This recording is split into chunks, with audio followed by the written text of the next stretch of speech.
शङ्कराचार्यं केशवं बादरायणं सूत्रभाष्यकृतौ वन्दे भगवन्तौ पुनः पुनः। ईश्वरो गुरुरात्मेति मूर्तिभेदविभागिने व्योमवद्व्याप्तदेहाय दक्षिणामूर्तये नमः।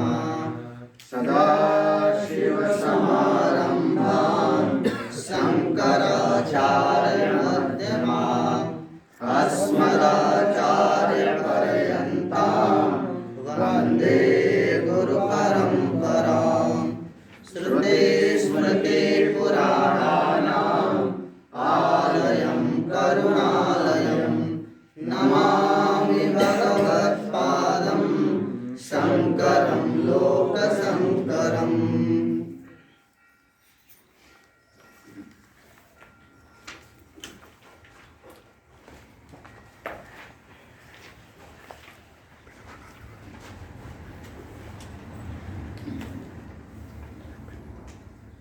ईशावास्यम् इत्यादयो मंत्राः कर्मस्व विनियुक्ताः तेषां कर्मशेषस्य आत्मनो याथात्म प्रकाशकत्वात्। याथात्म्यं च आत्मना शुद्धत्व पापविद्धत्व ऐकत्व नित्यत्व अशरीरत्व सर्वगतत्वादि वक्ष्यमाणं तच्च कर्मणा विरुध्येति इति युक्त एवैषां कर्मस्व विनियोगः न हि एवं लक्षणम् आत्मनो याथात्म्यम् उत्पाद्यं विकार्यमाप्यं संस्कार्यं कर्तृभोक्तृरूपं वा येन कर्मशेषः स्यात्। सर्वासाम् उपनिषदाम् आत्म यथात्मनिरूपणेन एव उपक्षयात् गीतानां मोक्षधर्माणां चैवं परत्वात्।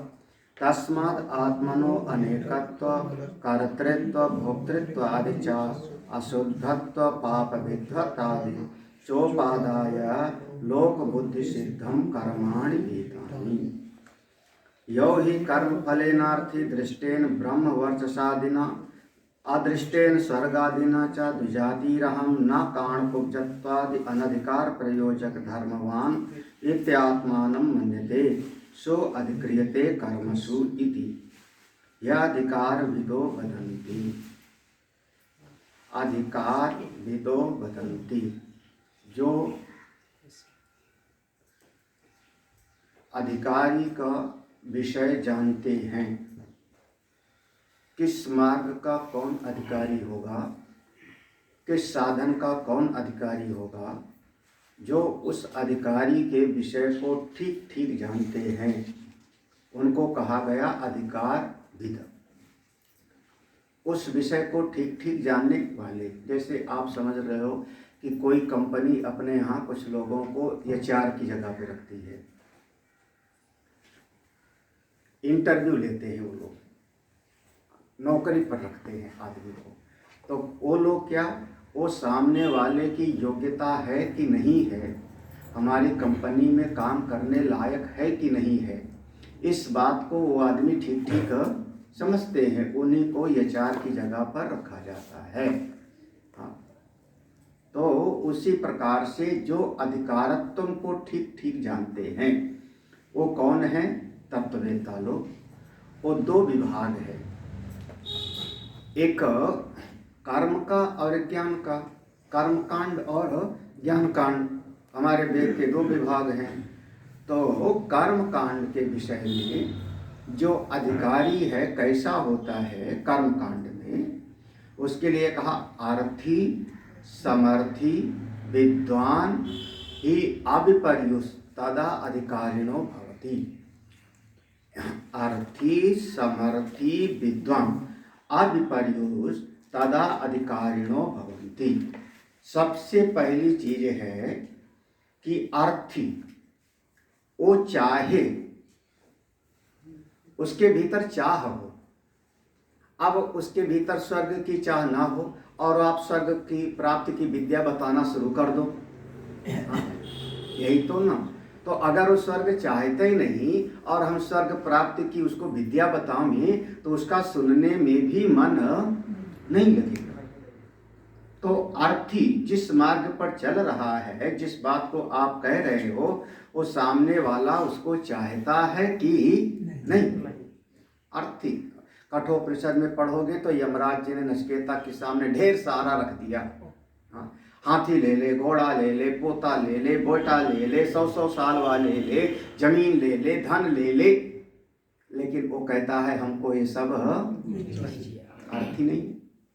तो पहली चीज है अर्थी। अर्थी अर्थी माने उस चीज को चाहने वाला। ज्यादातर समस्या यहाँ पर होती है। जैसे कई बार हमारे एक पास में एक बच्चा आया करता था, बहुत पुरानी बात है, 25 साल पुरानी बात होगी। तकरोही में है ना चंद्रभान, वो चंद्रभान मेरे ध्यान में। हाँ, वो शांत है अर्थी। हाँ, अर्थी माने चाहने वाला, ठीक है, अर्थी माने चाहने वाला। दूसरा होता है ये अधिकारत्व हमें समर्थी।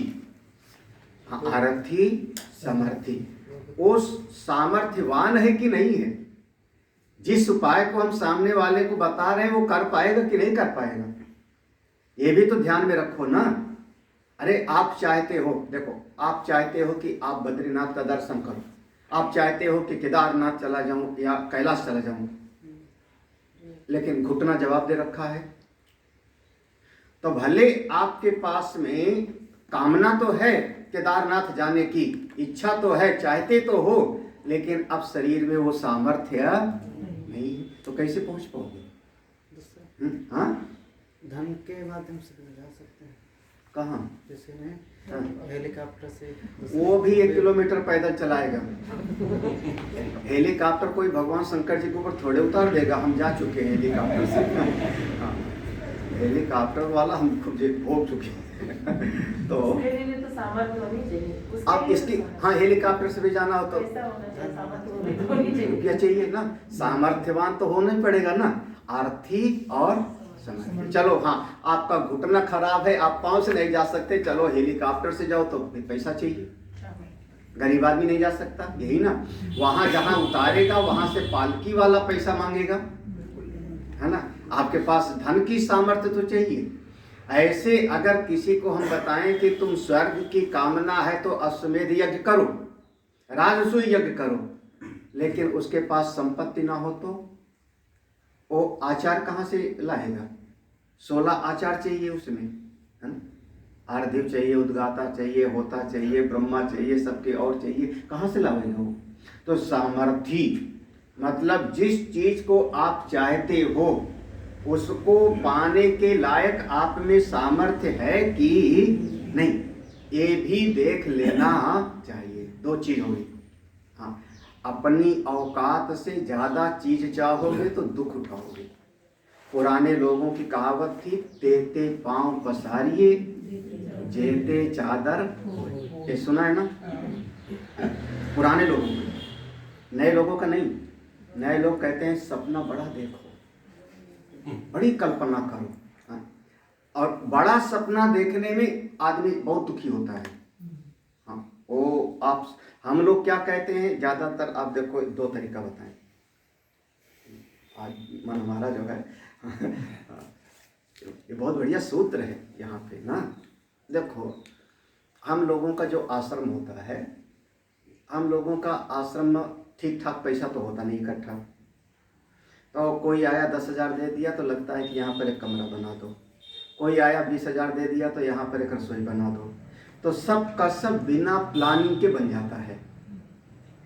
बाद में कोई आर्किटेक्ट आता है, भगत आदमी, तो कहता है स्वामी जी अकल नहीं थी, कुछ प्लानिंग करके बनाया।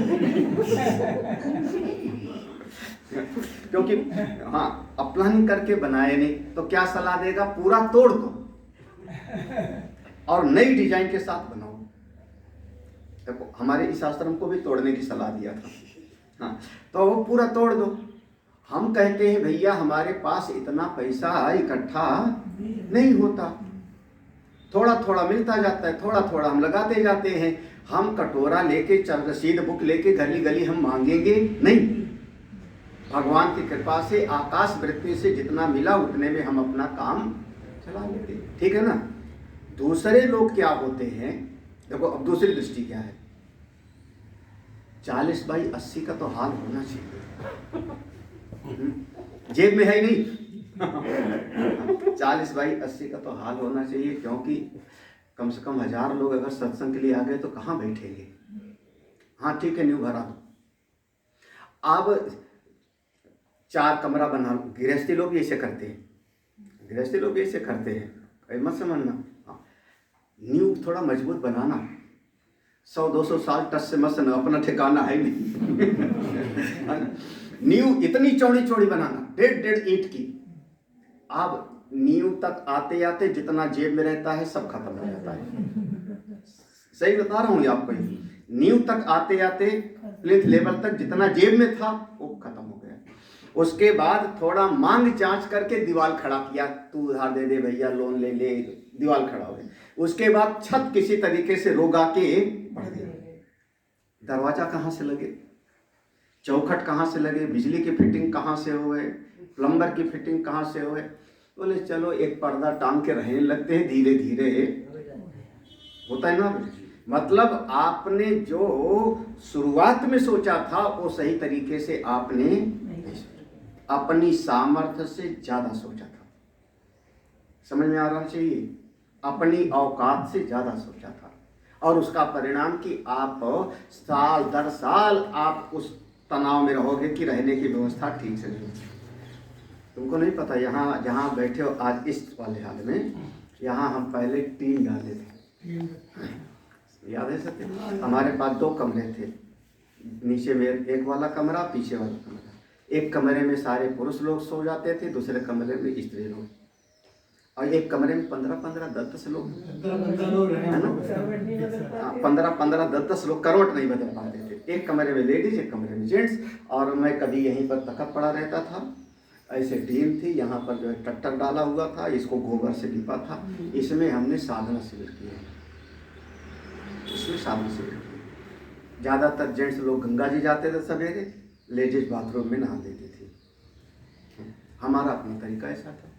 सामर्थ्य हो आपके पास उतना है तो आज हम लिफ्ट भी लगवा लिए, ठीक है ना। लेकिन शुरुआत में हम अपनी औकात से आगे, सामर्थ्य को देख के आगे कदम बढ़ाना चाहिए। सबसे पहली कार हमने जो खरीदी थी, देखा था ना, लाल रंग की मारुति वैन, 2.25 लाख की। मेरी औकात उतनी थी, बढ़िया गाड़ी भी खरीद सकते थे, क्योंकि कर्जे पर तो मिलने वाली थी। लेकिन नहीं, हम जितना दे सकेंगे उतने खरीदें। आज सामर्थ्य है कि आपके पास में अच्छी अच्छी कार खड़ी है, लेकिन आप अपनी सामर्थ्य के अनुसार कदम आगे बढ़ाओ। अपनी सामर्थ्य से बहुत ज़्यादा कि आप सोचोगे तो आपका मन फिर दुखी होगा, फिर आप परेशान हो जाओगे, है ना। अर्थी और ठीक है ना, समझ में आना चाहिए। तुम लोगों को समझना चाहिए, खास करके मोबाइल चाहिए बढ़िया वाला जो गुरु जी के पास है ना। ये चीज़ चाहिए अच्छी वाली, पढ़ने लिखने में मन नहीं लगेगा। हाँ, बाद में अगर अपना खर्चा बढ़ा लोगे और बाद में तकलीफ होगी। जब तक हम हैं तब तक नहीं, भगवान की कृपा से, लेकिन बाद में फिर शायद हम लोगों के संपर्क में बहुत सारे राज परिवार के लोग थे, पुराने राजा लोग। कौन, रानी कमला भार्गव, रानी लीला भार्गव, रानी पीलीभीत, हाउसूसा गोविंद प्रसाद, ये रानी कृष्णा सिंह, रानी हरदोई, ये मिस्टर वीरेंद्र कुमार, एक से एक जो है राज परिवार के लोग संपर्क में थे। हमने देखा उन लोगों को, जैसे राजा लोग थे तो उनके पास 15 नौकर हैं, खूब खर्चा है, बढ़िया, चारों तरफ से पैसा आया करता था, ठीक है।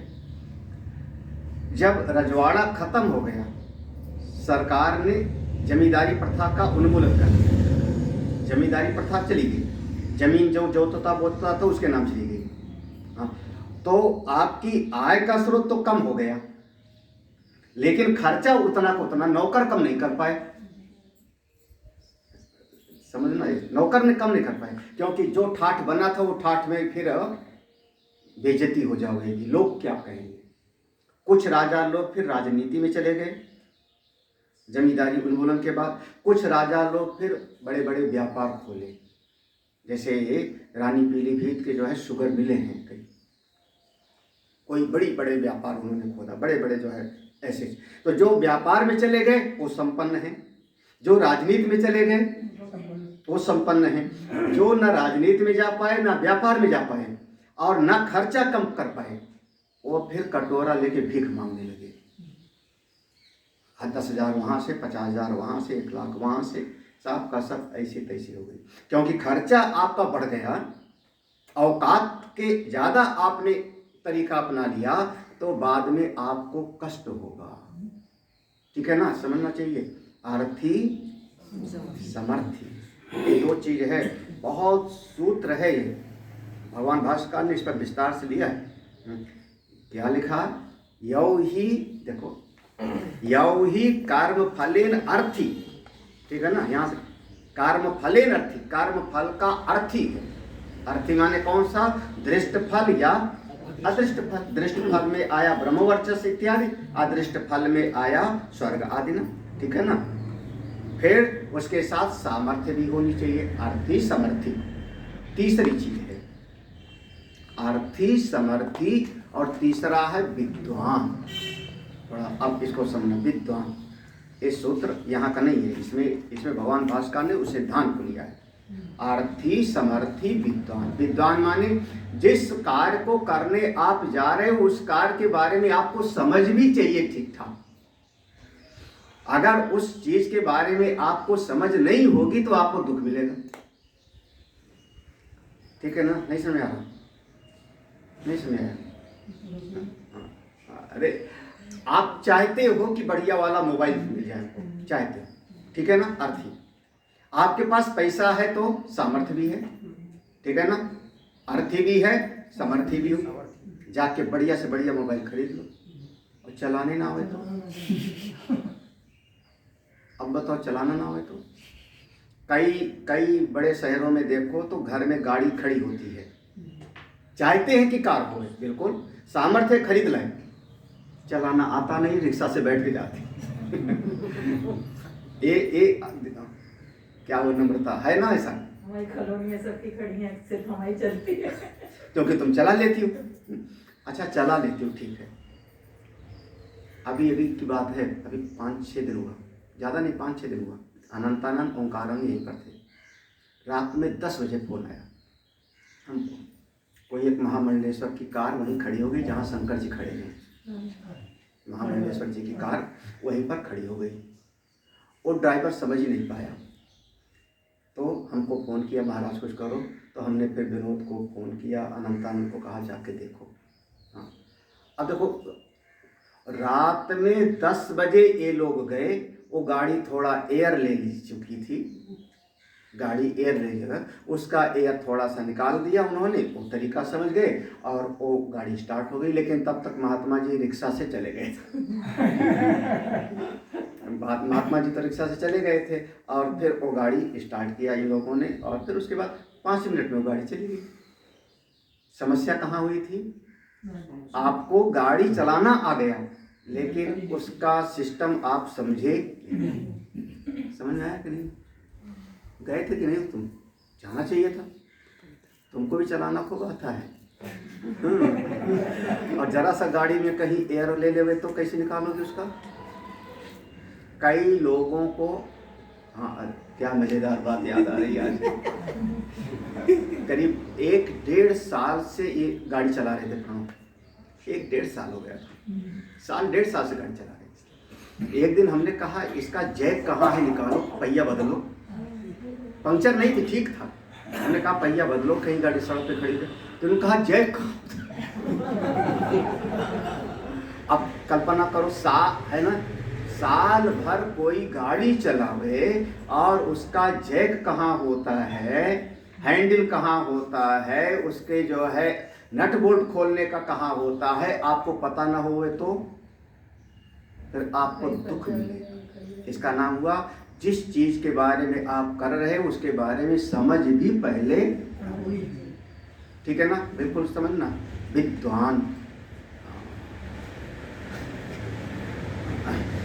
जिस दिन नई गाड़ी खरीद के हमारी साउथ सिटी गई थी मारुति बहन, पहले दिन हमने बीके सिंह का साहू था, हमने उससे पहले दिन यही पूछा था कि इसमें स्टेपनी कहाँ, पंक्चर हो जाए तो कैसे बदले।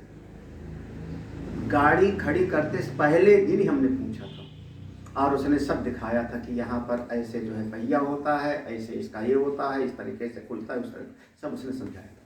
तो एक एक चीज के बारे में आपको समझ भी होनी, ठीक है ना। आरथी समर्थी एक कर्मकांड की शर्त है। कर्म में अगर आपको जाना है, खेत में हल चलाना है, रसोई में खाना भी बनाना है। अभी अभी घटना हुई थी, आग लग गई, क्या करोगे? आग लग गई तो क्या करोगे? हाँ, पानी डालेंगे उसके अंदर, गड़बड़। कई बार पानी डालोगे तो आग की लौ और बढ़ेगी। समझो, देखो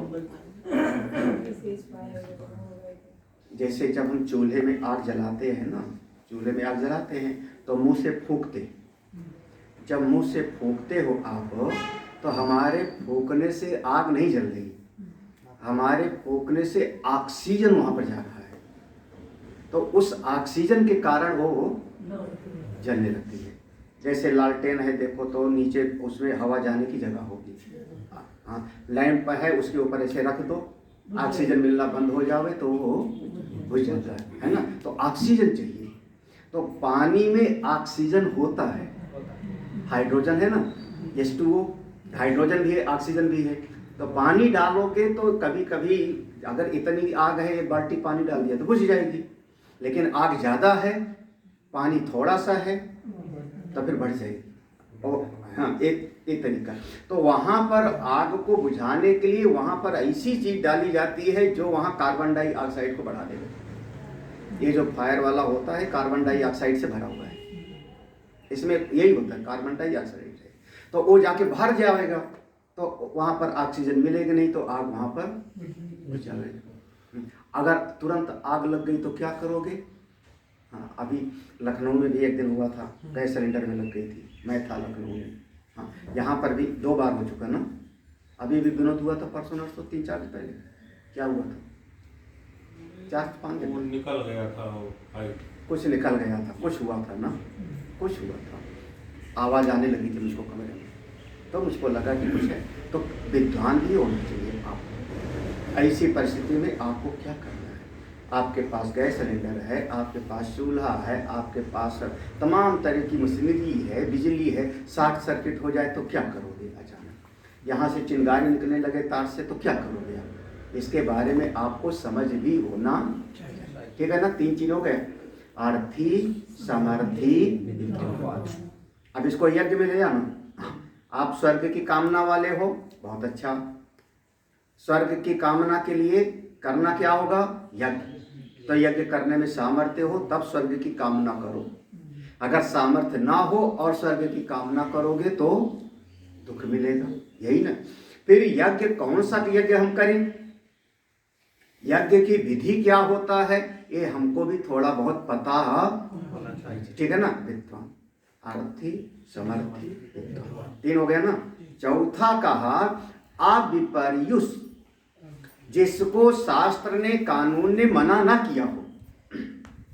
देखो, जो कानूनन जिसको मना ना किया हो, शास्त्र ने मना ना किया हो, मतलब अधिकारी हो, कानूनन अधिकारी हो, हम कहते हैं शास्त्र के अनुसार, शास्त्र से विपरीत नहीं। देखो शास्त्र के अनुसार क्या है समझना, क्या है कि जब किसी को स्वर्ग चाहिए तो ये शरीर छोड़ करके भीतर का जो जीव है वही जाके स्वर्ग का सुख भोगेगा, क्योंकि कर्ता भोक्ता कौन होता है? जीव। हाँ, शरीर तो माध्यम है। जब हम हाथ से दान करते हैं तो जिसके भीतर आता है कि मैंने दान किया, वो कौन है? जीव। तो ये शरीर तो यहीं रह जाएगा, यही, इसको आप चाहे जल में डाल दो, चाहे जमीन में गाड़ दो, लेकिन भीतर का जो जीव है वही स्वर्ग नरक जा करके सुख दुख भोगेगा। और ये जो जीव जाएगा तो उसको एक नया भोग शरीर मिलता है, अतिदैहिक देह। विपरीत ये शास्त्र का नियम है, ठीक है ना। किसी एक राजा ने जबरदस्ती सोचा कि मैं शरीर के साथ ही जाके स्वर्ग का सुख भोगूं। कौन था? त्रिशंकु तो बाद में नाम पड़ा था। हाँ, कौन था राजा? राजा का नाम सत्यव्रत।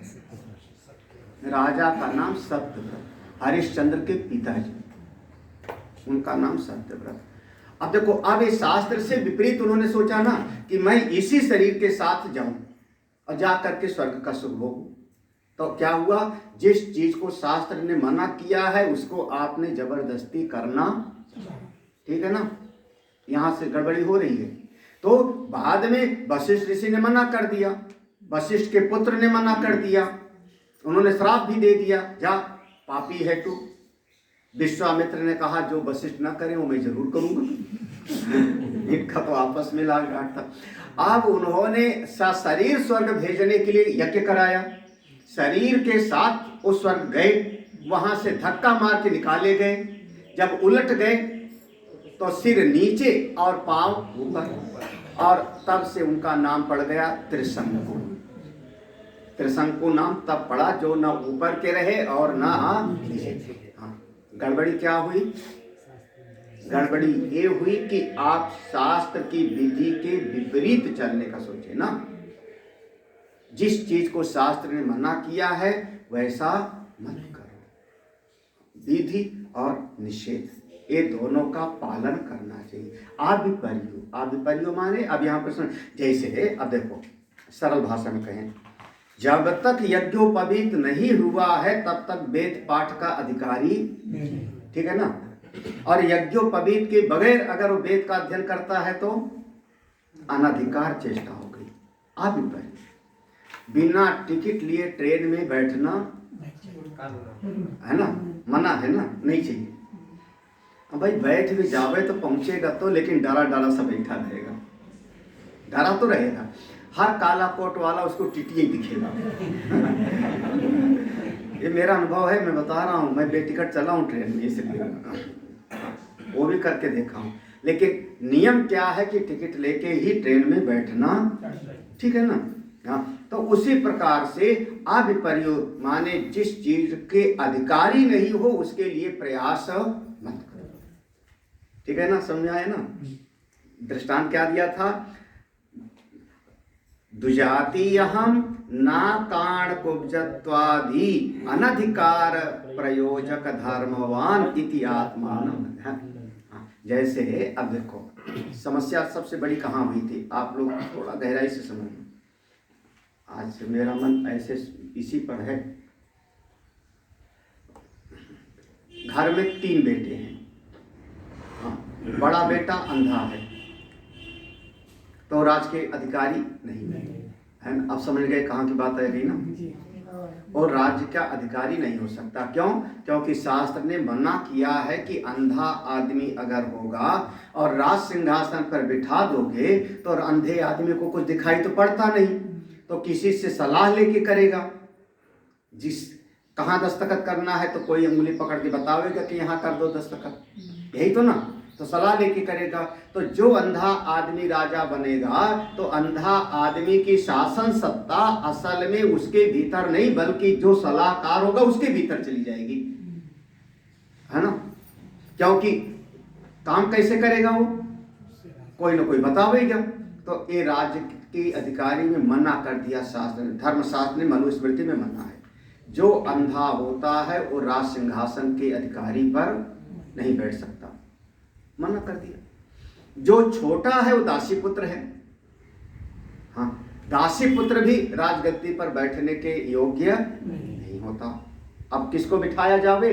तब उन्होंने कहा कि पितामह भीष्म सत्यवती ने कहा पांडव को राजगद्दी। और बीच वाला ऐसा है कि जो बीमारे रहता है हमेशा। और जैसे पीलिया जैसा रोग, वीर तो थे लेकिन बीमार रहते थे। परिणाम स्वरूप जब पांडु का शरीर छूट जाता है, तब पांडु रहे लेकिन शरीर छूट गया, तो उसके बाद फिर उन्हीं को बनाया। और जब उनको बना दिया, उसके बाद की घटना सब जानते हो कि शासन सत्ता चली गई किसके हाथ में? शकुनी और दुर्योधन। धृतराष्ट्र तो केवल वहां पर एक यही हुआ ना, जैसे मनमोहन सिंह एक ठप्पा थे, शासन सत्ता चली गई। हाँ, बिल्कुल उसी तरीके से। तो ऐसे सब जगह पर उसके अधिकारी का एक निरूपण होता है कि शास्त्र के विपरीत ना हो। अगर काना है, कुबड़ा है, कल भी शाम को इस पर हमने लोगों ने विचार किया था ना। देखो, आप अर्थी हो मोटरसाइकिल के, समर्थी भी हो, खरीद भी जाए, दोनों है ना, अर्थी समर्थी। चलाना भी आता है, विद्वान भी हो। अर्थी भी हो, समर्थी भी हो, विद्वान भी हो, तीनों है, एक चीज नहीं है। तो आप चलो हाईवे पर, हाँ, यहाँ मोहल्ले में चला लोगे, घुमा लोगे। हाईवे पर चलो आप दिल्ली में, मजा आ जाएगा। फिर हाँ, चल के दिखाओ वहाँ पर फिर अगर आप चलते हो तो आपका चालान होता जाएगा। और आप, आजकल का नियम है कि आपका जो लाइसेंस है, उस लाइसेंस का नंबर होता है, वो सारा नेट पर पड़ा है। उस लाइसेंस पर एक बार टिक हो जाएगा, उस लाइसेंस पर एक बार रेड मार्क हो जाएगा कि इसका एक बार चालान हो चुका है। तुम्हारा लाइसेंस जो का त्यों है, लेकिन वो कंप्यूटर में शो करेगा आरटीओ के यहाँ पे कि इसका एक बार चालान हो चुका है। दो टिक हो गया तो 2 बार चालान हो चुका है, वहाँ पर शो करेगा पूरा नेट पर। 3 बार टिक हो गया माने 3, और उसके बाद आपका लाइसेंस कैंसिल हो जाएगा। फिर आपका लाइसेंस बनेगा नहीं जिंदगी भर, आपके नाम से फिर नहीं बनेगा। आपके आधार कार्ड पर जो वहाँ दिया होगा फिर आपका दोबारा नहीं बनेगा, क्योंकि आपने किसी नियम को 3 बार आपने तोड़ दिया है। नहीं पता था ना? हाँ, तुमको भी नहीं पता हो। आपके पास हाथ में लाइसेंस है, बिल्कुल रखे हो, बढ़िया का बढ़िया, नया आपका और लेमिनेशन करा के, लेकिन वहाँ जो कंप्यूटर है आरटीओ का, वहाँ शो करेगा कि इसका 3 बार चालान हो चुका है, वहाँ कैंसिल, वो क्रॉस कर देगा। और क्रॉस कर देगा तो जैसे वो स्कैन करेगा ना आपका लाइसेंस, अब आजकल जो कार्ड में आ रहे हैं उसको स्कैन करेगा तो आपका निरस्त होगा। तो आपका जैसे पुराना एटीएम कार्ड होता था, पुराना एटीएम कार्ड रखे रहो, किस काम का? जाके जान लो कि मशीन में रुपया नहीं निकलेगा, आप समझो। तो हमारे ये लोग नहीं समझते, ये लोगों को तो बस चलाना आ गया, एक्सीलेटर दबाना, बस फिर टम है ना। विद्वान अविपर्य, तो सूत्र पूरा होगा। आरथी, एक पूरा सूत्र हो गया, आरथी समर्थी विद्वान अविपर्य तदा अधिकारिणो भवति। जब ये 4 कसौटी पर खड़ा होवे तो किसी कर्म का अधिकारी होता है, तब किसी कर्म का अधिकारी होगा। इसी बात को भगवान भाष्यकार ने यहाँ पर लिया, कर्म के मार्ग में कैसा हो। अब देखो, अब एक बार मंत्र पढ़ लेते हैं ये यहाँ, यौ ही, अब इसका ध्यान से समझ, यौ ही जो कोई भी कर्म फले नारथी, कर्म फल को चाहने वाला है।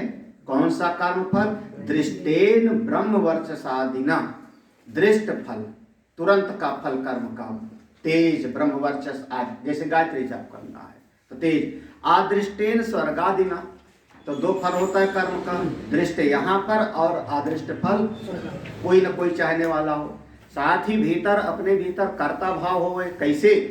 आचा दुजाति अहम, मैं यज्ञोपवीतधारी हूँ, संध्या बंदन करता हूँ, दुजाति अहम, और अविपर्यु नहीं हूँ, ना काण कुब्जत्वादि, मैं काना कुब्जा भी नहीं। अब तुम ऐसा श्रेष्ठ कर्म कर सकते हो, इतना अगर है तब कर्म कर सकते हो। अनाधिकार प्रयोजक धर्मवान, मैं अनाधिकार किसी कर्म में नहीं लग रहा हूँ, बल्कि अधिकार के साथ है, मैं योग्यता प्राप्त हूँ, हमको शास्त्र ने आज्ञा दिया है कि ऐसा कर रहा हूँ, अनाधिकार चेष्टा नहीं है। अब इति आत्मानं मन्यते, जो अपने आप को ऐसा मानता है, सो अधिक्रियते कर्मसु इति, उसी का कर्म में अधिकार है। कर्मसु इति ही अधिकार विदो वदन्ति, इस बात को अधिकार विद लोग, जो अधिकारत्व का वर्णन करते हैं, वो लोग जानते हैं, वो लोग बताते हैं। अब आगे तस्मात् एते मंत्राः आत्मनो याथात्म प्रकाशनेन आत्म विषयम स्वाभाविकम अज्ञानम निवर्तयन्तः। इसलिए क्योंकि अब आप कर्म कांड के बाद 40वें अध्याय ज्ञान कांड में आ रहे हो, उपनिषद में आ रहे हो ना, ज्ञान कांड में। तो तस्मात् इसलिए एते मंत्रा, ए आगे के जितने मंत्र हैं ये क्या हैं? आत्मनो याथात्म प्रकाशने, आत्मा के वास्तविक स्वरूप का प्रकाशन करते हैं। आत्मा को जैसा अपना स्वरूप है वैसा ये दिखाने वाले हैं। तो कैसे दिखाएंगे? आत्म विषयम स्वाभाविकम अज्ञानम, अपनी आत्मा के विषय में अनादिकाल से जो अज्ञान चला आ रहा है, पर्दा पड़ा है 84 लाख जन्मों से। आप आत्मा है लेकिन जानते नहीं थे, चाहे देवता बने थे तब भी, दैत्य बने थे तब भी, चींटी मकोड़ा बने थे तब भी, हाथी शेर बने थे तब भी। 84 लाख की आत्मा तो आपके पास है, लेकिन उसको ठीक ठीक आप जानते नहीं जानते थे ना। तो नहीं जानते तो क्या हुआ? स्वाभाविकम, स्वाभाविक माने अनेक अनेक काल से, अनादिकाल से। अज्ञान कब से है? अनादिकाल से अज्ञान चला आ रहा है। ये जो मंत्र हैं, ये मंत्र आपके उस अज्ञान को दूर कर देंगे, और जब अज्ञान दूर हो जाएगा तो अपने स्वरूप का यथावत प्रकाश हो जाएगा, आत्मा को ठीक ठीक हम जानेंगे। देखो, स्वाभाविकम अज्ञानम निवर्तयन्ता, आत्मा के विषय में स्वाभाविक अज्ञान को, अनादिकाल से चले आ रहे अविद्या को दूर कर देंगे, और दूर करके आत्मा का यथात्म प्रकाशन कर देंगे, जैसा आत्मस्वरूप है। पूरी पंक्ति करते देख लेना, पूरी पंक्ति का। तस्माद एते मंत्रा, इसलिए ये आगे के मंत्र, आत्मनो यथात्म प्रकाशनेन, आत्मा का यथात्म स्वरूप प्रकाशित करने के द्वारा, आत्म विषयम स्वाभाविकम, आत्मा के विषय में जो अनादिकाल से अज्ञान था उसका निवर्तन कर देते हैं, दूर कर देते हैं, निवर्तयन्ता। ठीक है, स्पष्ट? आगे बढ़ूं।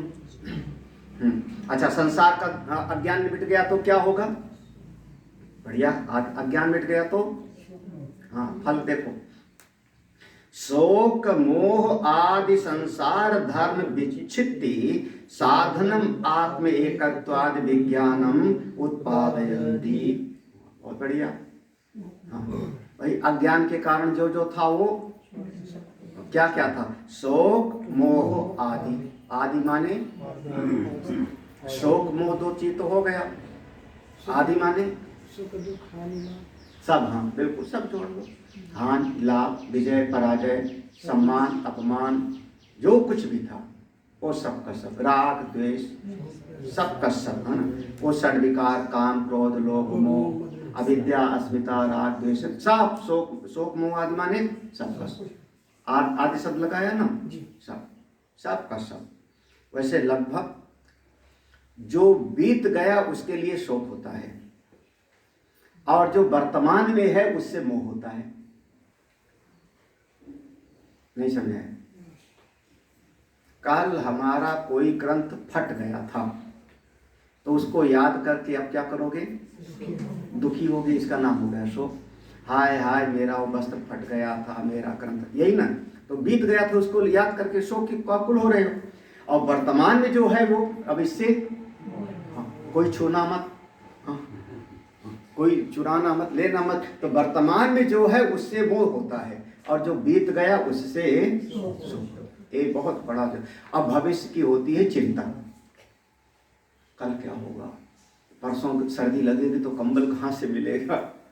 तो भविष्य की चिंता होती है, समझ में आ रहा है कि नहीं? कहा हुआ नहीं सुन रहा। बीतती हुई चीजों को लेके हम शोक करते हैं, वर्तमान में जो हमारे पास है उसका मोह होता है, भविष्य काल की होती है चिंता।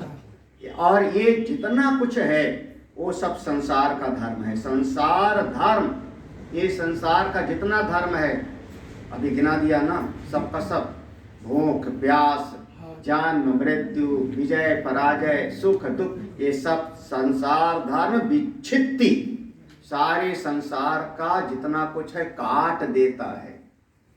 ये आत्मज्ञान, विच्छित्ति माने पूरी तरह से उच्छेद कर देना, काट देना। जैसे पेड़ की डाल को काट दिया तो डाल बिल्कुल पेड़ से अलग हो गई। आपसे ये सारे संसार के लक्षण दूर हो जाएंगे, सब दूर हो जाएंगे। तो हाँ, साधनम, इसका साधन क्या होगा? संसार के सारे इन दोषों को काटने का साधन क्या है? साधनम आत्म एकत्वादि विज्ञानम उत्पादे। आत्मा, मेरी आत्मा सारे जगत की आत्मा है। देखो यहाँ शब्द है आत्म एकत्वादि, पहले अपनी आत्मा का बोध हुआ और फिर मेरी आत्मा ही सारे जगत की आत्मा है, मेरी आत्मा ही ब्रह्म है।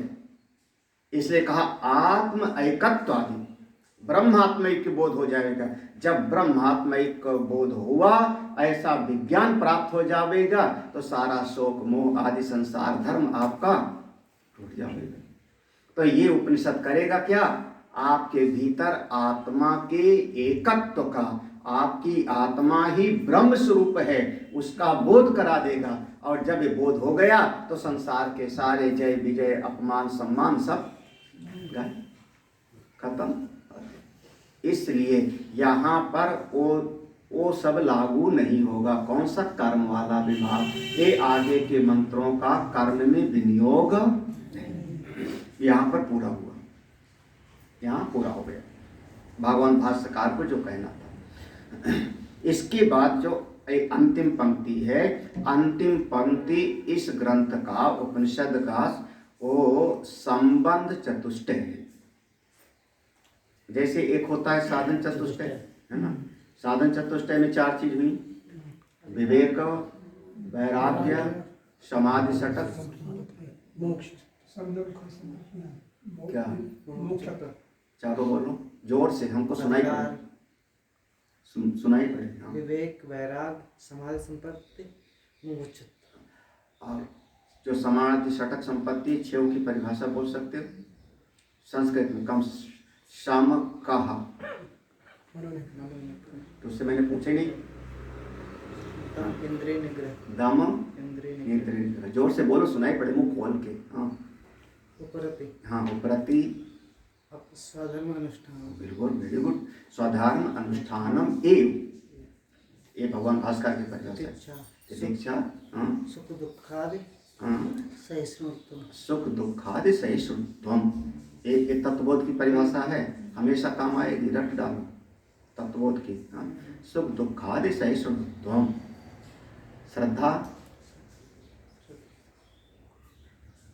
गुरु वेदांत वाक्येषु दृढ़ विश्वास। हाँ, गुरु वेदांत वाक्येषु दृढ़ विश्वास, दृढ़ विश्वास इति श्रद्धा। ठीक है। समाधान, चित्ते एकाग्रता। Very good. यहाँ तो है, बार बार रिवीजन करते रहो तो फटाफट आवेगा। अभी सोचना पड़ रहा है ना? तुरंत रिवीजन होता है। समाधान क्या? चित्त एकाग्रता। ठीक है। तो इस प्रकार से जैसे साधन चतुष्टय हुआ, तो ग्रंथ का होता है संबंध चतुष्टय।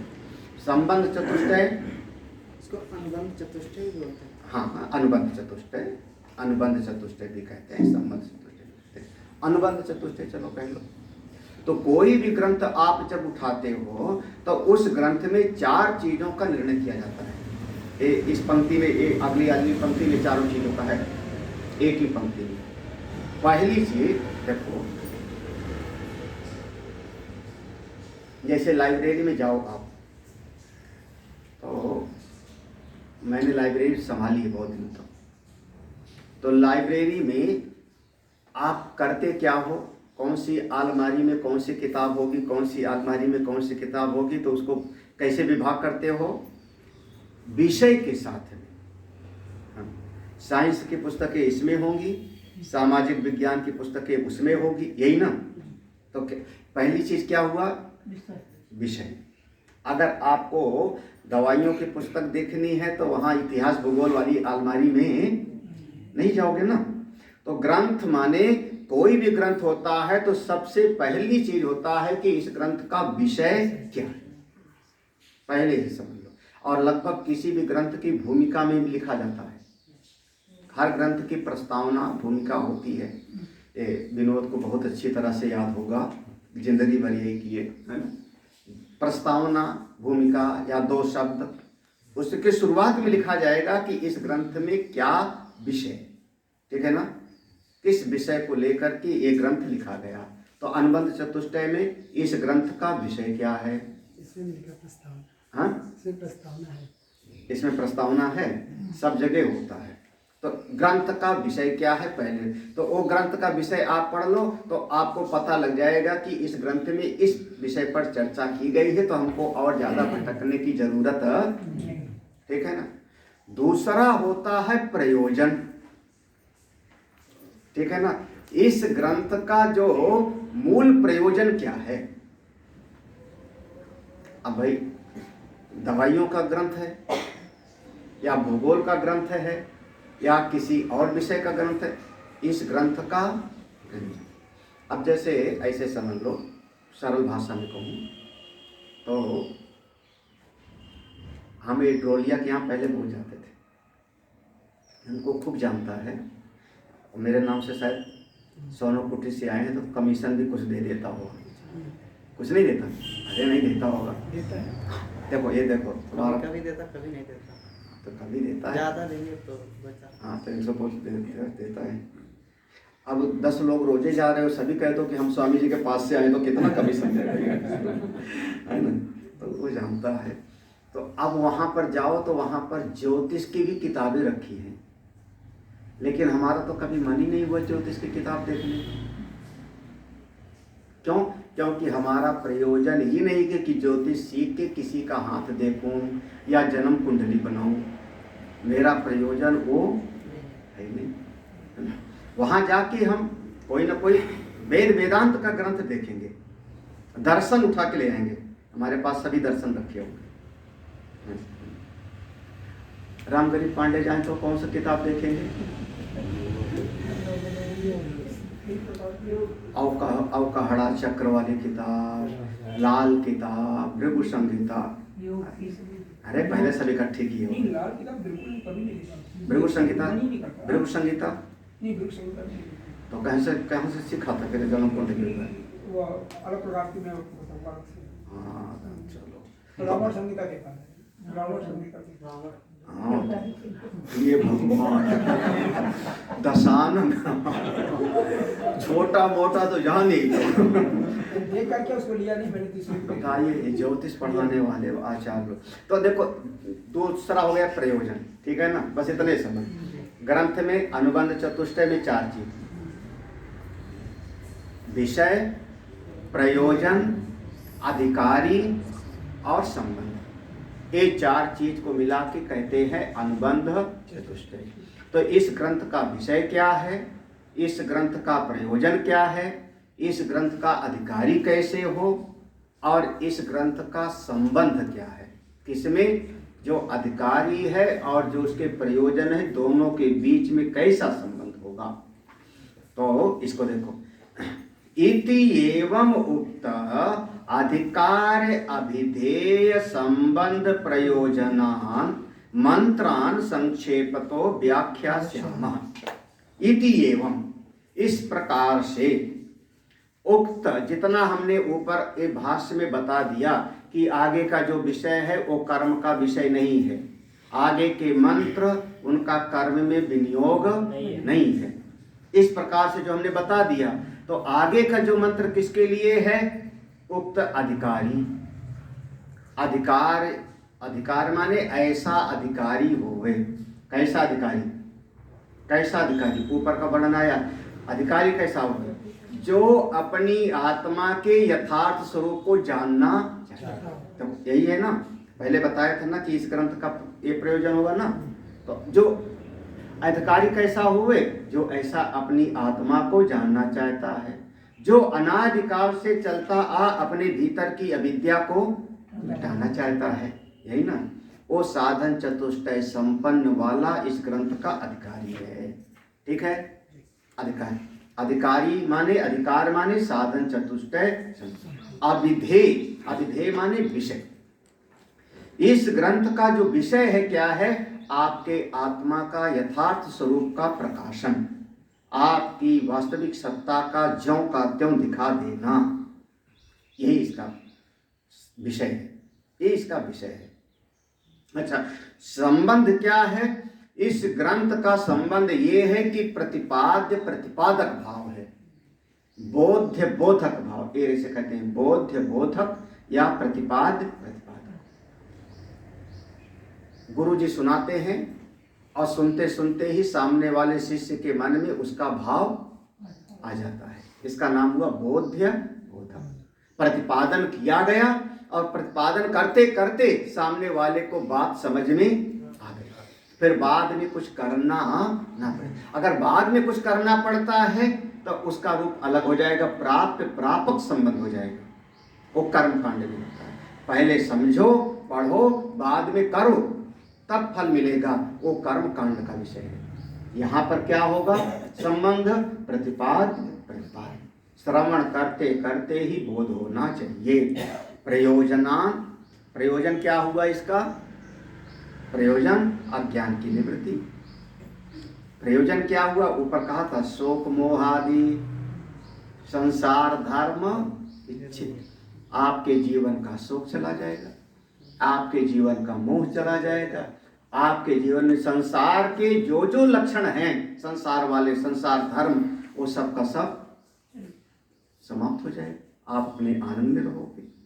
ऐसे अधिकारी, विषय, संबंध, प्रयोजन वाले इस ईशावास्य उपनिषद के मंत्रों का संक्षेप में हम व्याख्यान करने जा रहे हैं। व्याख्या से हम व्याख्यान करने जा रहे हैं। मंत्र तो पढ़ ही लो। हरि ओम हरि ओम ईशावास्यमिदं सर्वं ईशावास्यमिदं सर्वं यत्किंच जगत्यां जगत् यत्किंच जगत्यां जगत् तेन त्यक्तेन भुञ्जीथा तेन त्यक्तेन भुञ्जीथा मा गृधा कस्य स्वेद्धनं मा गृधा कस्य स्वेद्धनं। हरि ओम ईशावास्यम इदं सर्वम्, ईश्वर से ये सारा जगत व्याप्त है।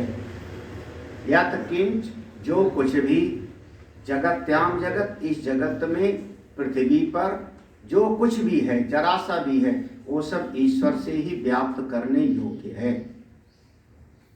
तेन त्यक्तेन भुंजीथा, त्याग के द्वारा ही अपने आत्मा का आनंद प्राप्त करो, त्याग के द्वारा ही स्वरूप का आनंद प्राप्त हो। माँ गृधा, गिद्ध दृष्टि वाले मत बनो, लालची मत बनो, क्योंकि कस्य किसका, स्वेद्धनम, यह धन किसका है, ये धन किसी का होता हुआ था नहीं है। ये मंत्र का सरल सा अनुवाद है, बाकी इस पर जो है चिंतन हम लोग शाम को करेंगे। इस समय पर यहाँ ओम